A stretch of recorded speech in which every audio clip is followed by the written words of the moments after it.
As principais informações de Curitiba e região a partir de agora. Vida News. Apresentação: Luciana Pombo. Direção-geral: Luiz Fernando Mussi. Muito boa tarde. Neste momento, 3h09. Está no ar o Vida News de hoje. Hoje é segunda-feira, dia 3 de junho de 2013. Hoje é dia da conscientização contra a obesidade mórbida infantil e é dia internacional do administrador de pessoal e também do administrador de comunidades sociais. Léo, boa tarde. Boa tarde, Lu, tudo bem? Tudo, e você, como é que foi o fim de semana? Foi bom, né? Foi legal. Gostoso o Pocket Show, hein? Muito bacana, muito bom. Foi uma boa experiência, todos os nossos ouvintes vão ter daqui a pouquinho mais informações sobre o segundo Pocket Show da vida. Boa tarde, Ciro Júnior. Boa tarde, Luciana. Boa tarde, Léo. Tudo tranquilo? Tranquilinho com você, como é que foi o fim de semana? Tava junto com vocês, trabalhando bastante no Pocket Show. A Evelyn Nis deu show, realmente. Foi maravilhoso. E vamos sempre trazer aqui as informações e também no nosso blog, hein, Ciro? E o blog tá bombando. redemercosul.blogspot.com.br tá bastante acesso lá. Bom, você que ainda não conferiu, vá lá depois do nosso programa e confira as informações do dia. 3h10. 3h10. E vamos agora às manchetes do dia.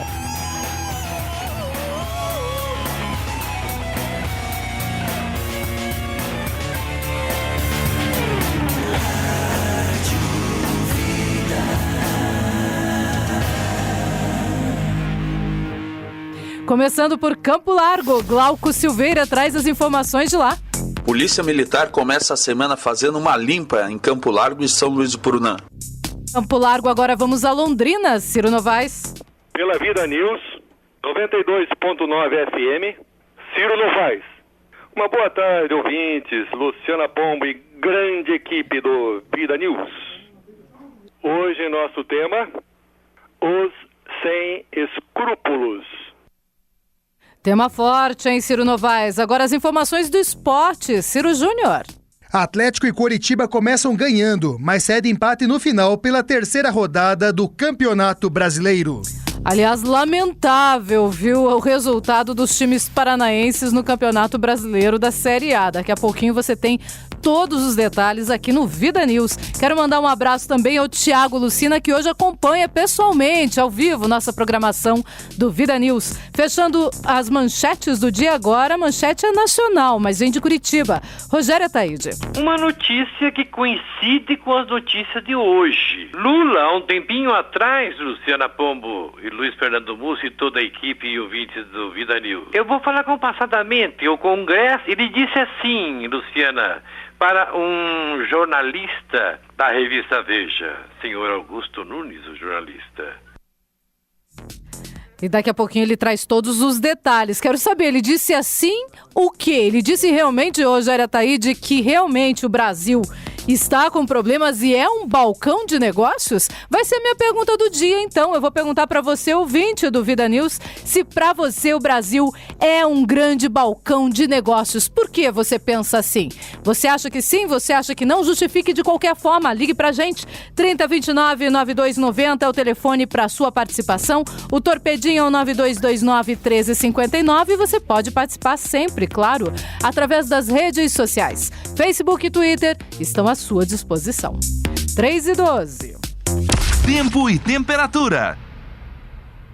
No Paraná, as instabilidades geradas pela frente fria ainda causam chuva em algumas áreas do litoral, região metropolitana de Curitiba e na região de Londrina. Mas as pancadas ocorrem entre a madrugada e as primeiras horas do dia. Isso porque ao longo da segunda-feira, a entrada de uma nova massa de ar seco e frio afasta a instabilidade. As mínimas ficam em torno dos 8 graus na região de São Mateus do Sul e ao longo do dia, com o predomínio do sol, as temperaturas sobem, ficando agradáveis em grande parte do estado, máximas de 25 graus em Paranavaí e 26 graus em Nova Tebas. Na região de Palotina, a previsão é de tempo seco, com sol aparecendo desde as primeiras horas do dia. Mínima de 15 graus e máxima que chega aos 25 graus nesta segunda-feira. E pelo menos até o fim da semana o tempo continua seco e as temperaturas seguem amenas. Previsão do tempo, uma parceria agência Rádio Web e Somar Meteorologia. Para mais informações, acesse o nosso site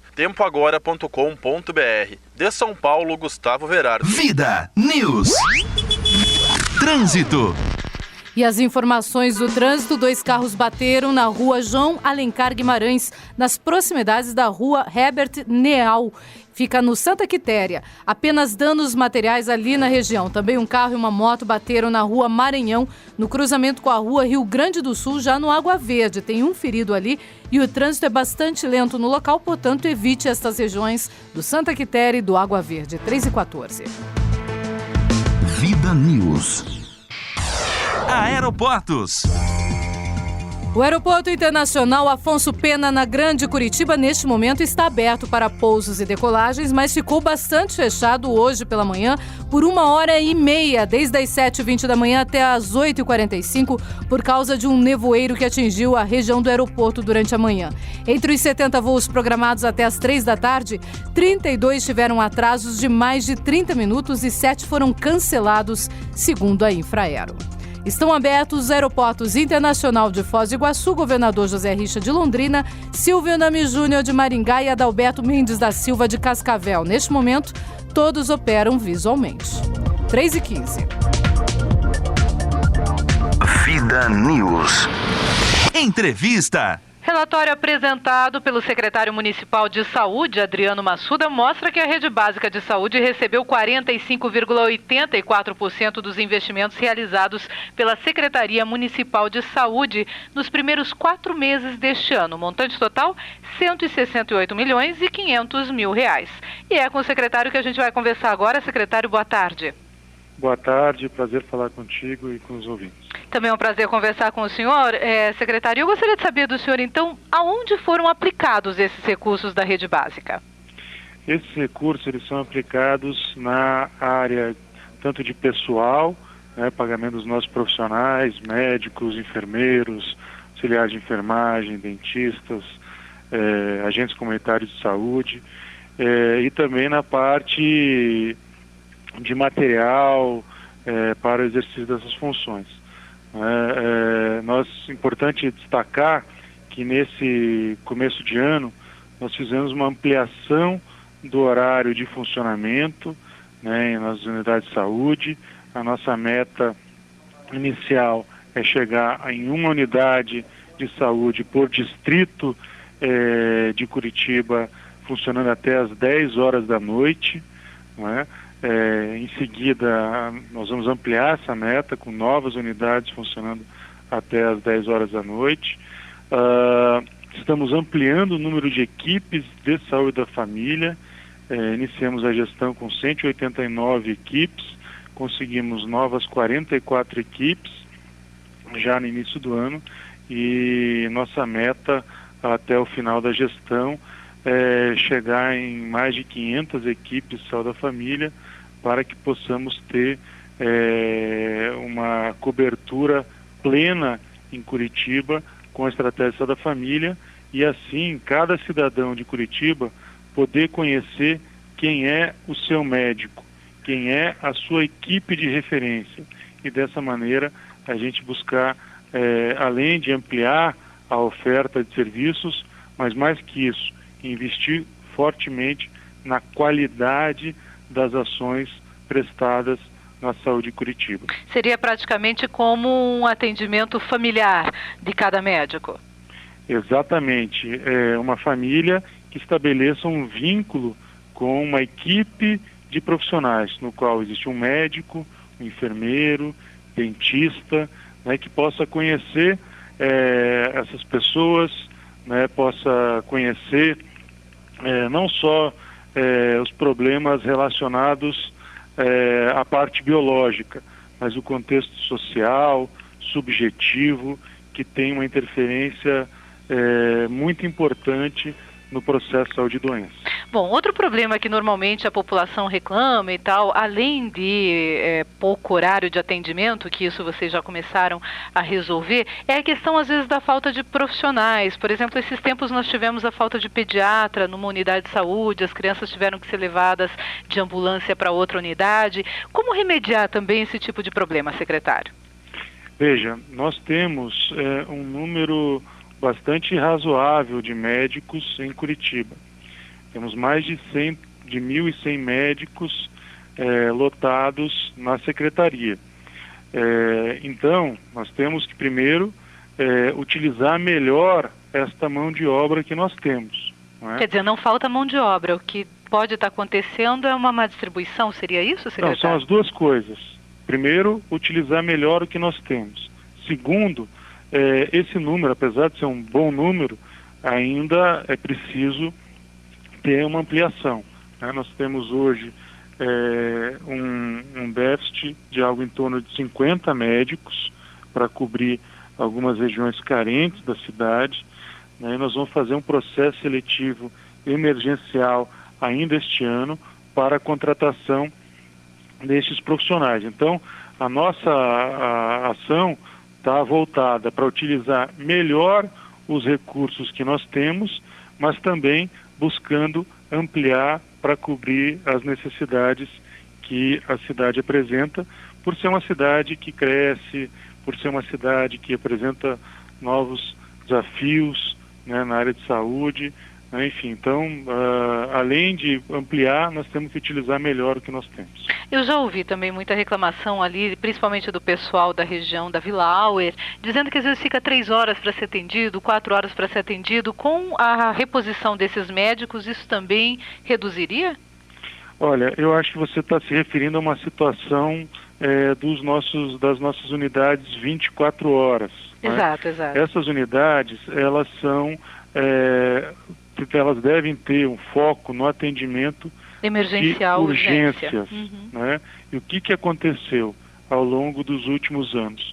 Por conta de problemas na gestão da nossa atenção dos serviços de atenção básica, das nossas unidades básicas de saúde, dos postos de saúde, muitos pacientes que deveriam ter seus problemas resolvidos nas unidades básicas de saúde migraram para os 24 horas.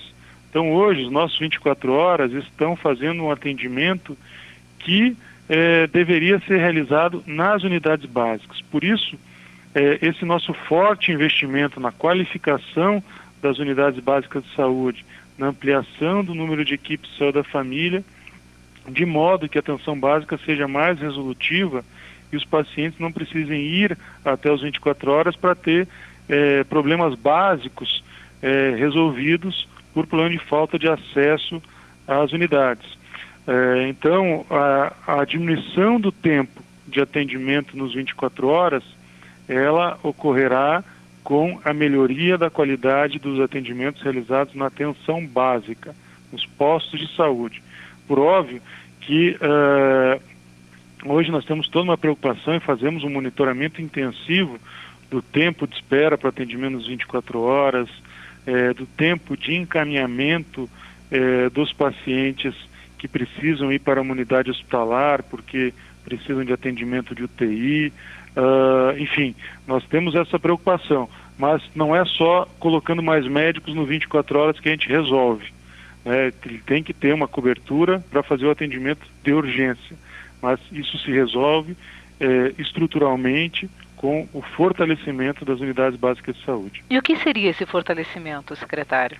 É isso que eu falei, ampliar o número de equipes de saúde da família, para que cada pessoa de Curitiba, que as famílias tenham um vínculo com um profissional, okay, né, com uma equipe de saúde e quando precisarem de atendimento possam conseguir nas unidades.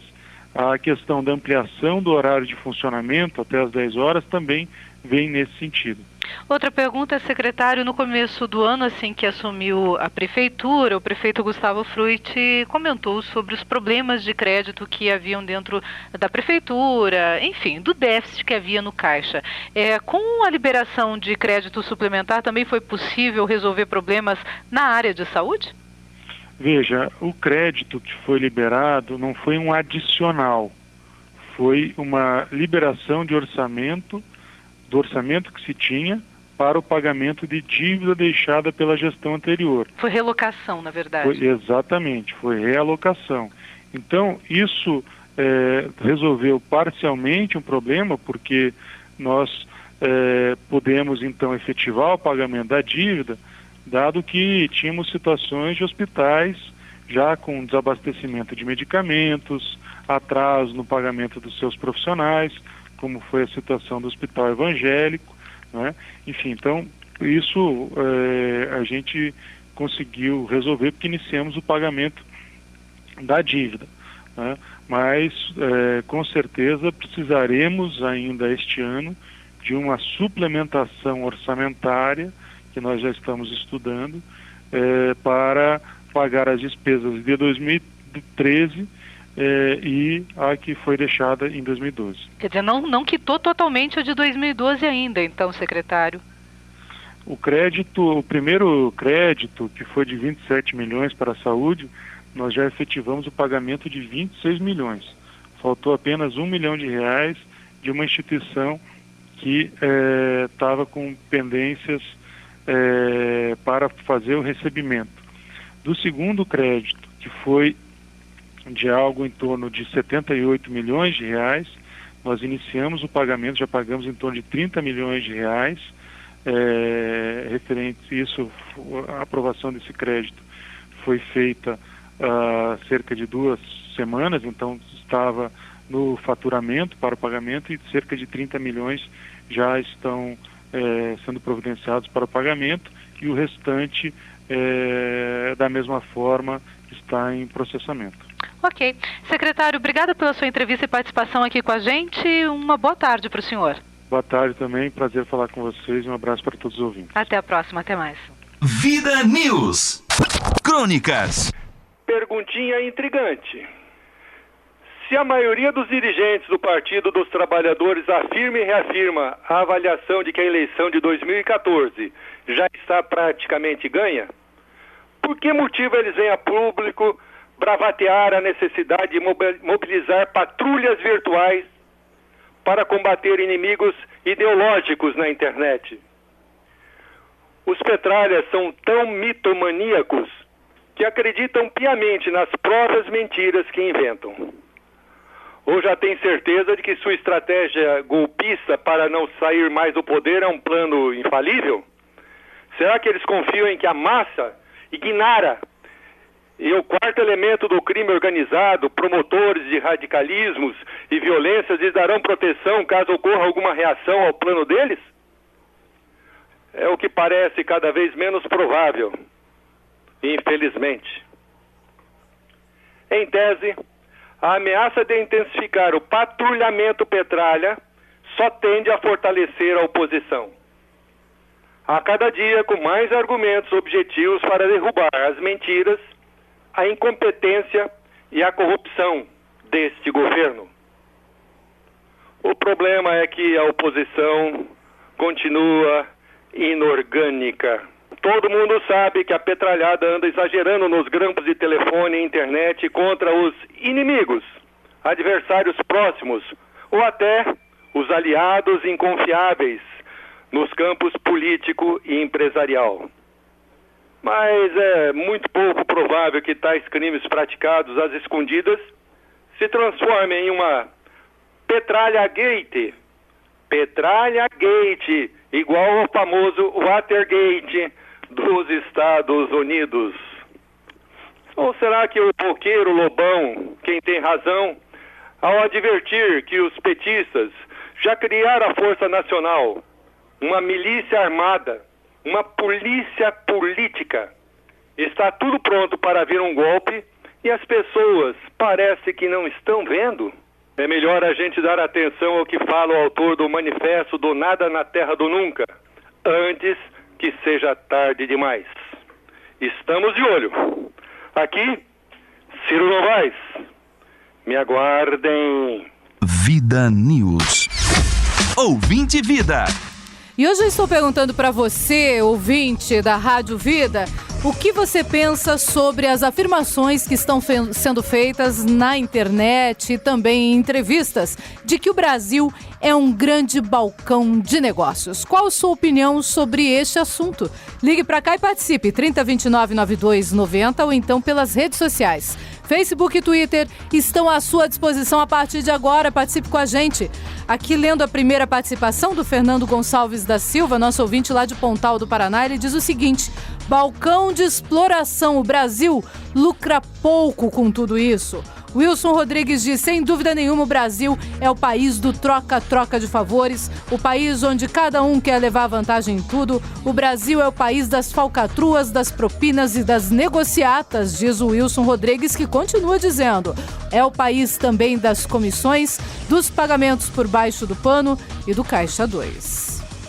O Wagner Fernandes dos Santos também participando com a gente diz sim, um país com muita vocação comercial em todos os sentidos, os bons sentidos e os ruins. Também é a opinião do Wagner Fernandes dos Santos. E ainda participando com a gente aqui pelo Facebook, o José Domingos dos Santos, que diz, sempre foi, amada amiga, um país de negócios desde a época de Espanha e depois de Portugal. E agora, sendo independente. Ótimo programa a todos vocês. Estou na escuta, diz o José Domingos dos Santos. Você também pode participar, lembrando o telefone 30299290 ou pode participar pelas redes sociais, Facebook e Twitter, à sua disposição. 3h29. Vida News. Giro de reportagem.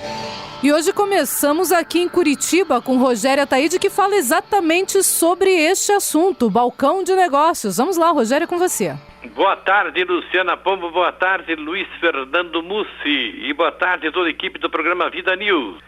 O Congresso Nacional funciona como um balcão de negócios, como se fosse uma bolsa de valores. Quando chega a época das eleições, os Judas chegam ao presidente e perguntam quantas moedas valem tal eleição. E a notícia coincide com o de hoje, que é o valor do Congresso. Após mais uma derrota no Congresso Nacional, com a derrubada da medida provisória do setor elétrico, Dilma Rousseff, presidente da República, se convenceu de que passou da hora de reforçar a articulação política lá dentro do Congresso.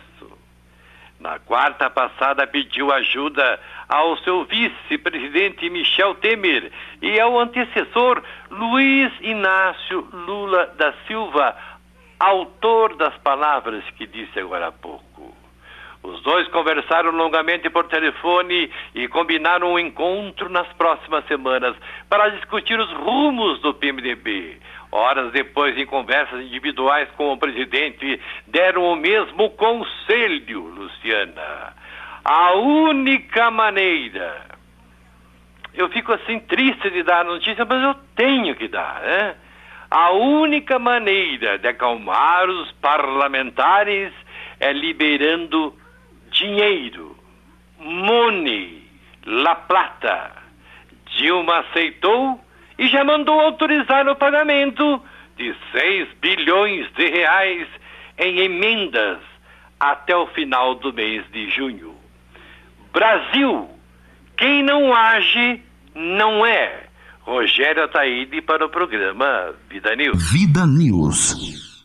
E a verdade é que as emendas parlamentares são realmente uma forma de agrado aos deputados federais, mas se bem usadas, elas podem em muito auxiliar os estados e também os municípios. Ou seja, se um parlamentar consegue nestas emendas colocar valores suficientes para uma obra importante, por exemplo, aqui no estado do Paraná, parabéns a ele, já que todos os parlamentares vão ganhar as emendas, que pelo menos eles façam bom uso delas. 3h32, e o DEPEN, o Departamento Penitenciário Nacional, publicou agora há pouco uma portaria no Diário Oficial da União com novas regras para regulamentar as visitas em presídios federais. Pelo novo texto, visitas íntimas só poderão ocorrer entre pessoas casadas, com certidão de casamento ou com declaração de união estável registrada em cartório. Antes, pela portaria de 2007, de acordo com a assessoria de imprensa do Ministério da Justiça, o casal só precisava apresentar uma declaração de coabitação ou união estável com assinatura de 2 testemunhas. Aliás, eu ouvi muitas vezes casos de pessoas que acabaram casando depois dessas reuniõezinhas, digamos assim, íntimas, nos presídios. A portaria assinada pelo diretor-geral do DEPEN, Augusto Rossini, que revogou o texto de 2007, entra em vigor hoje e vale para os 4 presídios federais. O daqui, Catanduvas, no Paraná, o de Campo Grande, no Mato Grosso do Sul, de Mossoró, no Rio Grande do Norte e de Porto Velho, em Rondônia. São só os federais? Somente os federais. Mas a gente sabe... Infelizmente, somente os federais. Deveria valer para todo mundo. Você falou que o país, a pergunta do dia é o país do balcão de negócios. Está aí mais um ramo do balcão de negócios. Eu tenho certeza que tem muita gente que vai continuar tendo os encontros que quiser e desejar, fazendo negócio, né? Dando uma propininha, você quer dizer. Você me dá um 500 aqui, Luciano, 300 tal, daí a gente dá um jeito, né? Então, vai continuar. Triste se isso realmente aconteceu. Espero que os nossos agentes penitenciários tenham ciência e consciência daquilo que se quer fazer através desta portaria. Tem muito agente decente, mas tem muito agente que entrega arma na mão de bandido, droga na mão de bandido, celular na mão de bandido. Aliás, nunca vi tanto preso com celular, hein? E acaba voltando nas costas deles um dia, né? Acaba retornando para eles essa atitude. Bom, vamos lá. Giro de reportagem. Agora vamos ao litoral com Patrícia Pagnotto. É que um seminário vai discutir amanhã no litoral a política estadual de educação ambiental. Vamos lá, Patrícia, com você. A Secretaria do Meio Ambiente e Recursos Hídricos e o Centro de Apoio Operacional às Promotorias de Proteção ao Meio Ambiente do Ministério Público do Paraná promovem nesta terça-feira o Seminário Política de Educação Ambiental do Paraná. O evento acontece das 8 horas da manhã às 5 da tarde em Paranaguá, no litoral do estado. O objetivo é discutir a regulamentação de uma lei deste ano que cria a Política Estadual de Educação Ambiental e o Sistema Estadual de Educação Ambiental no Paraná. As escolas deverão incluir no projeto político-pedagógico diretrizes e normas da proposta, sem necessariamente criar uma disciplina específica para a educação ambiental. No seminário, as equipes de trabalho vão identificar ações regionais de educação ambiental, bem como o grau de importância que a sociedade dá para o tema. A educação ambiental no ensino formal fará parte dos currículos das instituições de ensino públicas e privadas, da educação básica, educação infantil, ensino fundamental e ensino médio, incluindo a educação superior, a especial, a profissional, a de jovens e adultos e a de comunidades tradicionais. A Política Estadual de Educação Ambiental do Paraná foi criada em conformidade com a Política Nacional de Educação Ambiental. Entre as entidades envolvidas na discussão estão as secretarias da Educação, da Agricultura e do Abastecimento, da Saúde e da Ciência, Tecnologia e Ensino Superior. As inscrições podem ser feitas pelo site da Secretaria do Meio Ambiente do Paraná. Informações sobre o seminário e a programação podem ser obtidas pelo endereço eletrônico edambiental@sema.pr.gov.br. O seminário desta terça-feira acontece no Teatro Municipal Raquel Costa, em Paranaguá. Priscila Pagnotto com informações da Agência de Notícias do Paraná. Vida News. Por falar em meio ambiente, começa mais uma edição da Semana do Meio Ambiente de Araucária, aqui na região metropolitana de Curitiba. Neste ano, a temática será Recicle suas ideias por uma Araucária mais limpa. As atividades direcionadas à conscientização sobre o assunto se estendem até o dia 9 deste mês. A programação para o primeiro dia da ação prevê um mutirão de limpeza e também coleta de entulhos no trecho Chimbituva do Parque Linear. Além disso, no período da manhã, os moradores da região colocaram entulhos, móveis velhos, em frente às suas casas para serem recolhidos pela equipe de coleta. A sugestão da Secretaria de Meio Ambiente é que a comunidade continue deixando estes materiais já na noite anterior em frente às casas, porque a mobilização começará todos esses dias até o dia 9, às 8 horas da manhã. De segunda até sexta-feira, durante o período da tarde também, deverá haver a castração de cães no Centro de Controle de Zoonoses para animais inscritos previamente. Portanto, se você é de Araucária, corra se você quiser fazer a castração de seu cãozinho e se inscreva no Centro de Controle de Zoonoses para, então, conseguir sua vaga e fazer esta castração. Importante iniciativa de Araucária. 3h38, ainda no giro de reportagem, vamos agora até Pontal do Paraná. Um padre foi acusado de pedofilia no município. Acompanhe os detalhes com Ciro Júnior. Escândalo sexual dentro da Igreja Católica de Pontal do Paraná.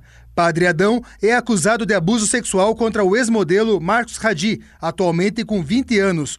O abuso teria ocorrido quando Hadi tinha apenas 14 anos. A denúncia partiu do ex-modelo, ele que é filho da ex-candidata a vice-prefeita e a vereadora Carolina Hadi. Ele procurou um escritório de advocacia da cidade para entrar com ação de reparação por dano moral na justiça. A suposta vítima relatou que aos 14 anos teria sido abusada sexualmente pelo padre Adão. O ex-modelo, atualmente vivendo com companheira que por sinal está grávida, disse que relatou os abusos aos pais e que não teve o apoio da família quando mais precisava, pois ninguém teria acreditado na história. De Pontal do Paraná, Ciro Júnior para o Vida News. Vida News. É triste, né? Quando a gente ouve aqui casos de pedofilia, a gente fica abismado e sempre a gente diz aqui que isso é uma vergonha, que não é possível que continue acontecendo. Agora, quando a gente ouve que um ministro de Deus foi quem fez esse tipo de abuso sexual, aí a gente fica ainda mais entristecido. Não é possível que isso realmente tenha acontecido, Padre Adão. E se o senhor foi autor realmente desse tipo de abuso sexual, eu espero que o senhor tenha se arrependido e muito. Só que só o arrependimento não vai bastar. Eu espero que a justiça cumpra o seu papel. Também em Pontal do Paraná e também com relação a ministros da Igreja Católica. Ciro Júnior.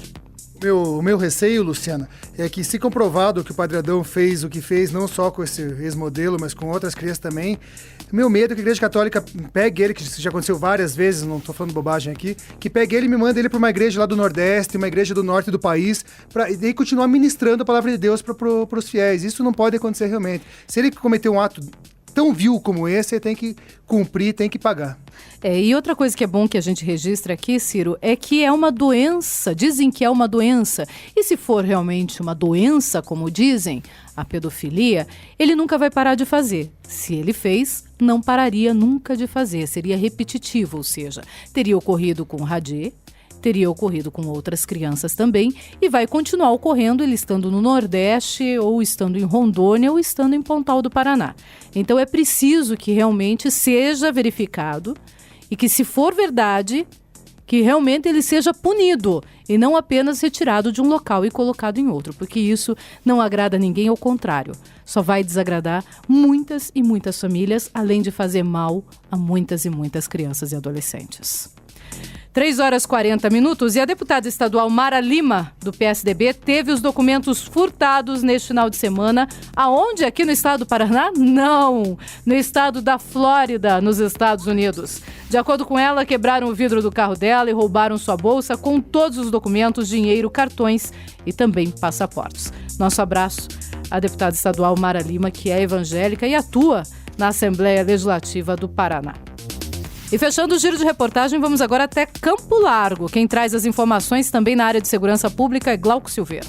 Boa tarde, ouvintes do Vida News. Boa tarde, Luciana. Boa tarde a toda a equipe. 2 jovens foram presos em flagrante pela Polícia Militar em Campo Largo, na madrugada desta segunda-feira. Jonathan Mendes Quadros, de 22 anos, e André Luiz Krichak, de 23, são acusados de cometer uma série de furtos e roubos de veículos na cidade. A prisão aconteceu na região central de Campo Largo, quando a dupla foi flagrada com o Celta que havia sido roubado no bairro Cercadinho. Antes do Celta, eles estavam em um Corsa, também roubado, e caíram em uma valeta. De lá foram praticar o roubo de outro carro. Krichak é suspeito do envolvimento em homicídios que aconteceram durante o final de semana na cidade. Os 2 suspeitos foram presos e encaminhados à delegacia de Campo Largo. E uma operação da Polícia Militar na manhã desta segunda-feira terminou na apreensão de meia tonelada de maconha na BR-277, em São Luís do Brunã, a 45 quilômetros de Curitiba. Os presos e a droga apreendida foram encaminhados à sede da Polícia Federal no bairro Santa Cândida, na capital. Vida News, a informação que gira na cidade de Campo Largo com Glauco Silveira. Vida News. E mais uma informação de segurança pública. A polícia procura 2 mulheres que tentaram raptar um bebê de 2 meses em Guarapuava, aqui na região central. Elas colocaram a criança em uma bolsa, mas os vizinhos perceberam e frustraram a ação. De acordo com a Polícia Militar, as 2 disseram ser da pastoral da criança e disseram que iriam ajudar a família para entrar na casa no bairro Santana. Na fuga, elas atearam fogo na residência de madeira. A mãe do bebê ficou ferida no incêndio. Ela foi atendida pelo SIAT e levada para um hospital da cidade. A criança ficou sob cuidado dos familiares. Conforme a Polícia Militar, as suspeitas teriam negociado com um taxista uma viagem para Londrina. O plano era levar o bebê para a cidade. Na bolsa onde estava a criança foram encontrados alguns alguns documentos. Agora a polícia apura se eles são falsificados ou originais. Além disso, também foi localizada uma certidão de nascimento. 3h43, intervalo e já voltamos. Vida News volta já. Apresentação Luciana Pombo. Direção-geral Luiz Fernando Mussi.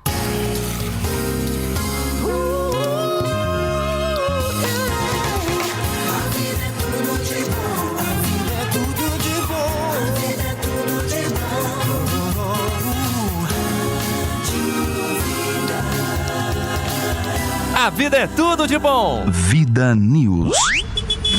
Trânsito. A rua Valdomiro Dombeck, no Boa Vista, passou a ter mão única no sentido e entre a rua Jovino do Rosário e a Avenida Paraná. Agentes da CETRAN estão orientando o trânsito ali na região, mas tome bastante cuidado, não é bom você entrar na contramão. Portanto, rua Valdomiro Dombeck passou a ter mão única. É mão única entre a rua Jovino do Rosário e a Avenida Paraná, no Boa Vista. 3h46. Vida News. Giro de reportagem. E vamos a mais um giro de reportagem. Agora vamos a Brasília. Candidatos estão reclamando de irregularidades num concurso da Anvisa. Eduardo Santana. Candidatos no concurso da Agência Nacional de Vigilância Sanitária, a Anvisa, reclamaram de atraso na entrega dos cadernos com as questões e que receberam provas violadas na manhã deste domingo em Brasília. Os participantes disseram que os problemas foram detectados em pelo menos 2 locais onde os questionários foram aplicados na cidade, mas na maioria das unidades a avaliação correu normalmente. A pedagoga Denise Ramos concorreu a uma vaga para técnico administrativo e conta o que viu de estranho na aplicação das provas. Parece que eles não especificaram direito na ficha que imprime a inscrição se era no edifício sede ou se era no campus novo da UDF. Então muita gente chegou e não conseguiu entrar. Os fiscais começaram a entregar a folha de redação, que contém a parte de rascunho e a parte definitiva, mas não contém o tema, então você não pode fazer nada. E a folha de respostas para marcar a folha definitiva. Podem começar as provas. E não soou alarme nem nada, que geralmente toca uma sirene, um sinal. Aí todo mundo ficou olhando um para o outro, mas como? Não tem prova. A gente viu do outro lado do corredor que tinha malote com prova passando, só que na nossa sala não tinha. Os fiscais, a gente viu que eles ficaram sem saber o que fazer. Uma fiscal ficou na sala e o outro fiscal saiu. E nisso ele demorou uns 15 minutos e veio com o maço de provas, né? Ao meu ver, estava lacrado. Eu não sei. Foi tão rápido, estava todo mundo já agoniado porque estava demorando demais. E a prova começou às 8h25. Além do horário da prova, que estava marcado para as 8h.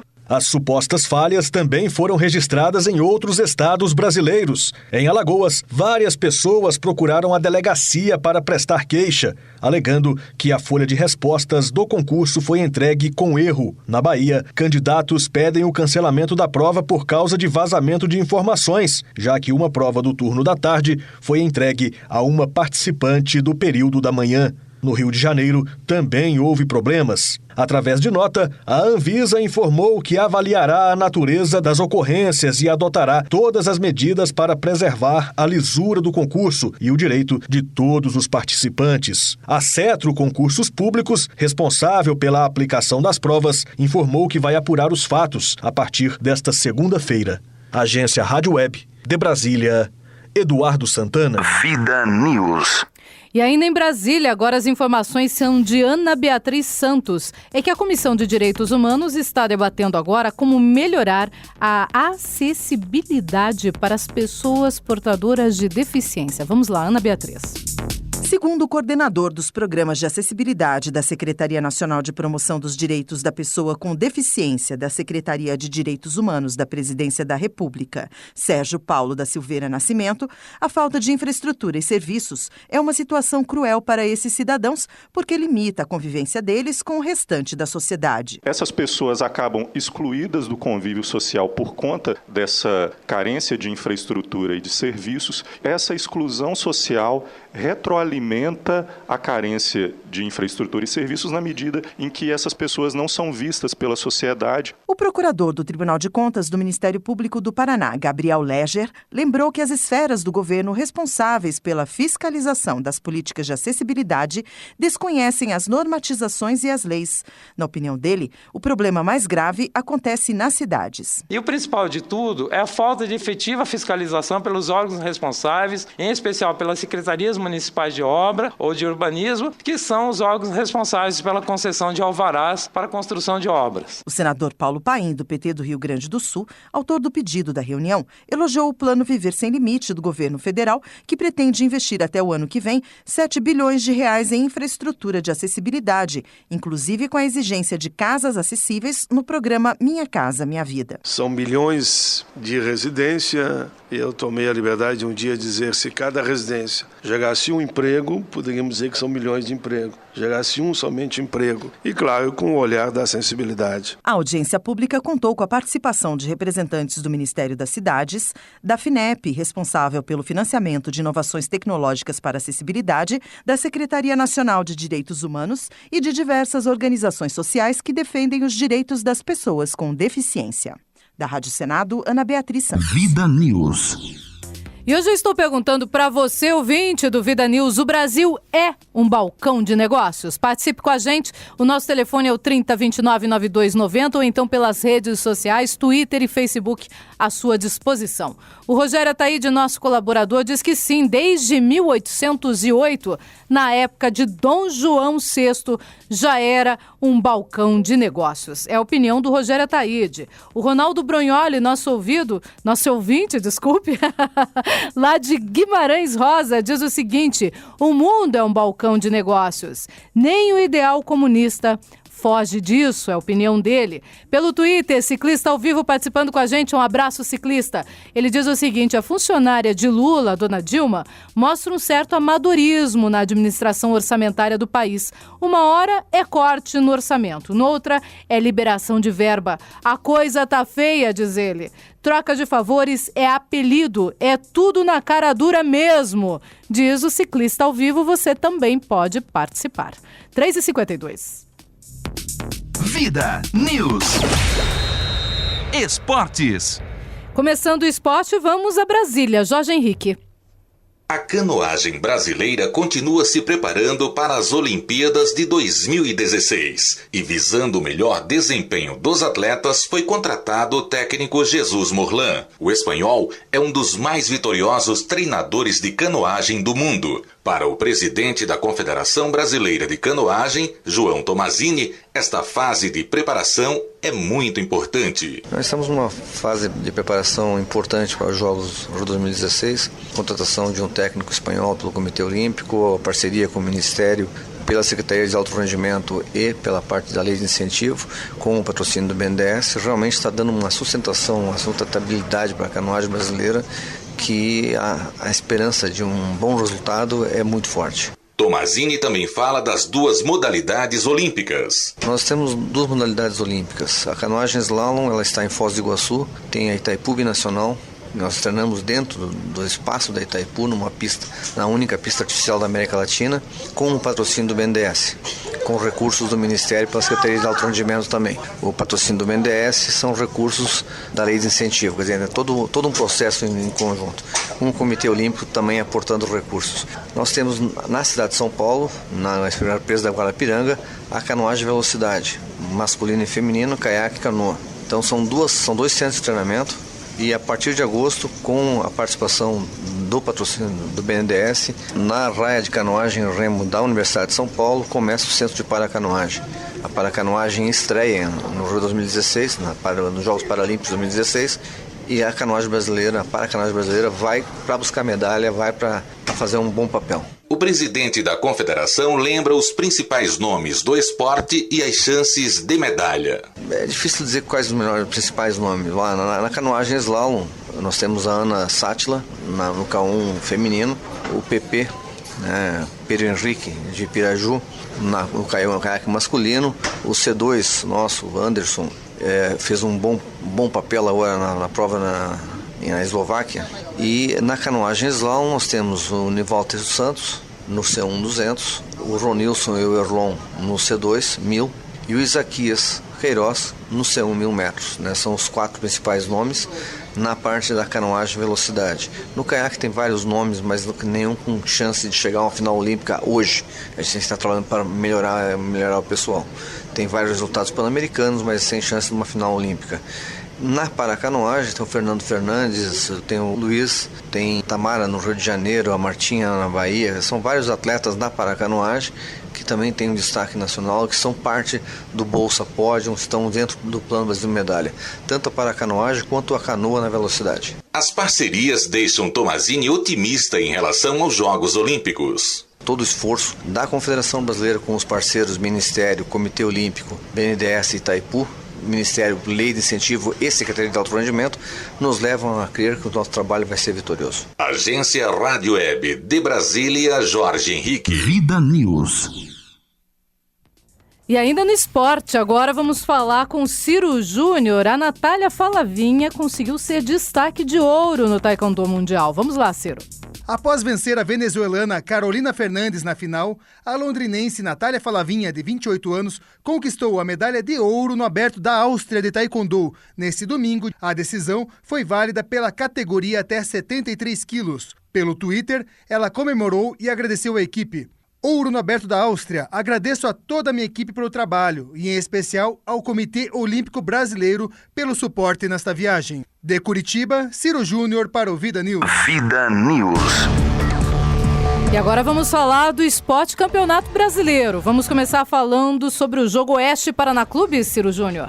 Vamos sim, Luciano. Infelizmente o Paraná Clube foi apático. O Paraná Clube praticamente parece que nem teve lá, né, Léo? Apático ou hepático, no caso do Paraná Clube? Foi terrível, espero que hein? apático, Léo. Espero que o Dado Cavalcante seja mais disciplinador do que os antigos treinadores que o Paraná Clube tinha, que os jogadores estavam sempre na noite, né? Agora à vontade, digamos assim. À la vontade, como diria minha avó. Então, o Paraná Clube não teve em campo, é um campo de dimensões reduzidíssimas. O Oeste fez um gol, o primeiro gol de falta, e o Paraná Clube não conseguiu ir atrás do resultado. O Paraná com o JJ Morales é como se tivesse 10 em campo, Luciano. Ele é tipo o Marcão do Paraná Clube, o JJ. Ele é um cara que não se movimenta, que dá contra-ataque pro time adversário e que logo, tenho certeza, Dado Cavalcante, como bom treinador que vai colocar o Paulo Sérgio, que veio do Operário, como titular, provavelmente até amanhã contra o Paysandu. O Paraná Clube já tá lá em Belém do Pará, viajou direto sábado para lá. E agora vamos esperar a expectativa. Amanhã a gente conversa bastante sobre o jogo de Paraná e Paysandu. O Paraná Clube é o 8º colocado do campeonato com apenas 2 pontos. Olha, ninguém conseguiu acertar esse placar, viu? Todos nós votamos no Paraná Clube. Pois é, não, só corrigindo, o Paraná tem 4 pontos. Tem 4 pontos até agora. Vamos lá, Curitiba, Léo. Curitiba que empatou com o time do Goiás no Serra Dourado, placar aí de 1-1. Parabéns pro Ciro que acertou o placar. Um jogo bem difícil, bem complicado. Curitiba com os mesmos problemas de sempre, só que dessa vez o Vanderlei brilhou, garantiu o resultado pro Coxa, e aí a gente viu aí um Júlio César caminhando em campo, o Alex que não anda legal, não tá bacana. Você sabe, Ciro, que eu acho que o segredo pro Alex é começar no banco agora, viu? Dar um tempo, entrar no segundo tempo para poder ter um pouco mais de fôlego que os outros e não começar mais jogando.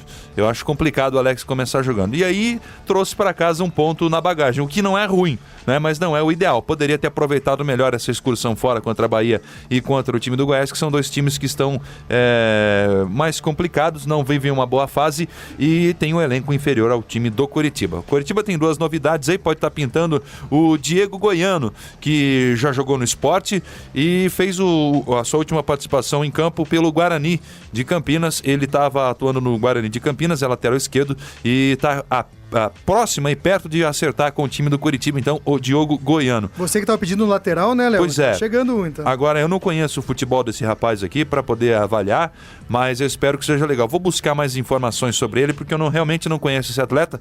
Vamos ver se realmente é um cara legal. É o cara que vem para suprir. Eu preferia o Cortez, né? Mas eu acho que a negociação com o Cortez complicou, ficou difícil. Atualizando também outras negociações, o Corinthians quer R$1,5 milhão para poder emprestar o Jorge Henrique. O Curitiba chegou aí atrás do jogador, mas o valor é muito alto, é R$1,5 milhão mais os salários do Jorge Henrique.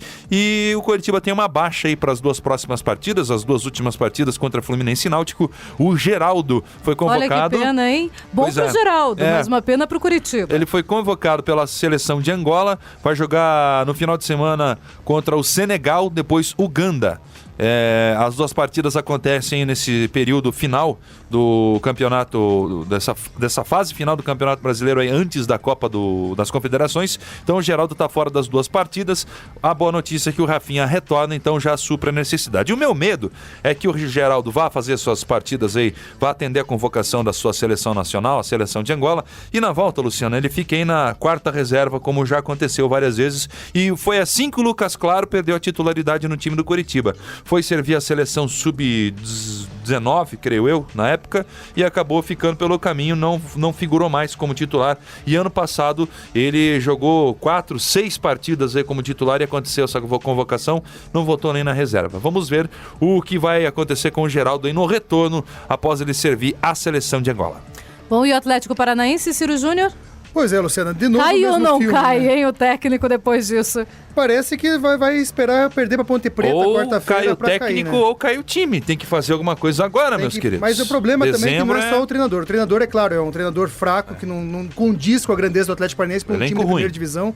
O elenco do Atlético não é ruim, Léo, mas o ataque pra frente foi bom. O meio campo pra frente é muito fraco. O Atlético tem um bom posicionamento atrás, o Kleberson e o Mano. O Kleberson, não sei também o que tá acontecendo com ele. É isso que eu ia te dizer. Eu tenho visto o Manuel só. Infelizmente, a zaga também está deficitária. Tá falhando, né? Tá falhando muito. Na hora crucial. O goleiro também tá falhando, tá feio a coisa. Aqui não é a Série B mais não, amigo. O negócio agora é sério, né? Agora um jogador sozinho resolve no time adversário. Mas o problema é o seguinte, foram 2 jogos seguidos, 2 vezes ganhando 2-0 e tomar um empate é questão do quê? O Dubski não... Quando tá ganhando 2-0, em vez de, então, já que ele quer tirar um atacante pra pôr o Marcelo, pra pôr não sei o quê, então tira o atacante e põe o Paulo Baier pra dar aquela movimentação, aquela segurança que a meninada tá precisando. Que com o Paulo Baier em campo, tenho certeza que não teria empatado o jogo nem contra o Flamengo, nem contra o Cruzeiro. Que se o Atlético tivesse vencido esses 2 jogos que empatou, tomou esse empate, que foi vergonhoso. Absurdo, né? Todo mundo já comemorando. O Atlético estaria no G4, Luciano. O Atlético estaria no G4 se não tivesse feito essas 2 baianadas. E agora, vai pegar a Ponte Preta fora e domingo, falando em baiano, o bom time do Vitória. O Vitória que é vice-líder do Campeonato Brasileiro e vai ser complicado. 2 jogos fora de casa, o Léo não vai jogar e o volante David também não. São dúvidas contra a Ponte Preta. Dúvidas não. O Léo levou uma torção forte e não joga mesmo. Não joga, tá fora. O David, infelizmente, ainda tem a chance também, acredito que não jogue. Vocês são 2 bons jogadores, mas tem a volta do Elias. O Elias vai voltar pro Atlético, vamos torcer. O Elias vai chegar lá, vai ser titular, com certeza, nesse time que tá precisando. E vamos ver nosso querido Drubski ali, que coloque... Já fez experiência. Marcelo Marcão não dá. O Ederson fez 2 gols ontem, sábado tá jogando direitinho. Já que não quer pôr o Douglas Coutinho, então coloque o Ciro. Mas coloque um jogador pra fazer uma movimentação boa naquele ataque que tá precisando. É principalmente essa movimentação de meio campo. Eu acredito que a gente precisa ter mais força no Atlético Paranaense. O Everton tá jogando bem, Luciano. O Everton tá jogando bem. O Felipe também, quando atuou, também veio bem. O problema do Atlético é que do meio pro ataque não tá funcionando. Tanto que quando os cruzamentos na área, quem faz os gols lá é o Manuel. Não faz sentido, não faz sentido. Ou que o zagueiro faça o lateral, o Botelho que fez fazer. o gol. Porque atacante em 3 jogos não fizeram nenhum gol. Nenhum atacante do Atlético, atacante de ofício, até agora não fez nenhum gol. O Paraná Clube também, nenhum atacante até agora também não fez gol na segunda divisão. Ou seja, o atacante, matador como o Coritiba querendo não ter o David, o Atlético e o Paraná Clube não tem.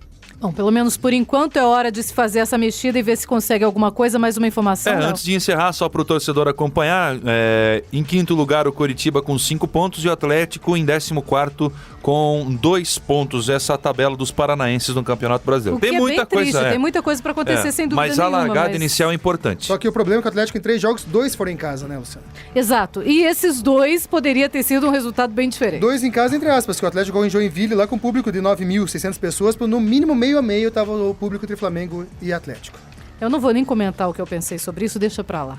Não poderia estar meio a meio, né? Já que era mando do Atlético. Isso não tenho dúvida. Que nem o Léo, a gente falou nos bastidores aqui, o Flamengo, por direito, tinha direito a 1.700 ingressos. Isso é 30%, acabou pra quê? O Petralha quis garantir ali o pé de meia pra não tomar prejuízo, mas, meu amigo, bota lá 1.700. Mas o time toma prejuízo, né? Pois é, mas aí o que acontece, Ciro? O flamenguista vai se obrigar a comprar ingresso na torcida do Atlético. Exatamente. E se o cara se levantar pra torcer pro Flamengo, a turma frita, entendeu? Então é isso que tem que fazer. Agora, não pode inverter o mando, né? Impossível. De jeito nenhum. Ainda mais nessa condição que tá. Eu quero só mandar um abraço pro nosso amigo atleticano que está acompanhando o programa Vida News, Rafael Lenzi, que está dizendo aqui, ótimo programa mesmo, bem agradável para a tarde ligar o rádio e ouvir essa boa turma do Vida News. Um abraço para você, Rafael Lenzi. Neste momento, 4h05. Vida News. Voadora do dia. Bom, e hoje a voadora vai numa história bastante triste que eu li no Facebook, que foi postada pelo Eduardo Zen, de novo, com relação à nossa guarda municipal. Ele conta que ele estava no bairro do GVV, foi levar a mãe e o filho em casa e desceu um pouco. Na hora que ele desceu, teria sido abordado por 2 rapazes da guarda municipal.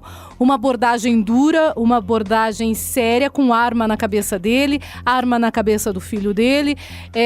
A igreja do Evangelho Quadrangular ali, as pessoas que estavam dentro teriam saído e assistido tudo aquilo. E mesmo filmando aquela ação, os guardas municipais não teriam parado de fazer esse tipo de abordagem absurda. Ele reagiu.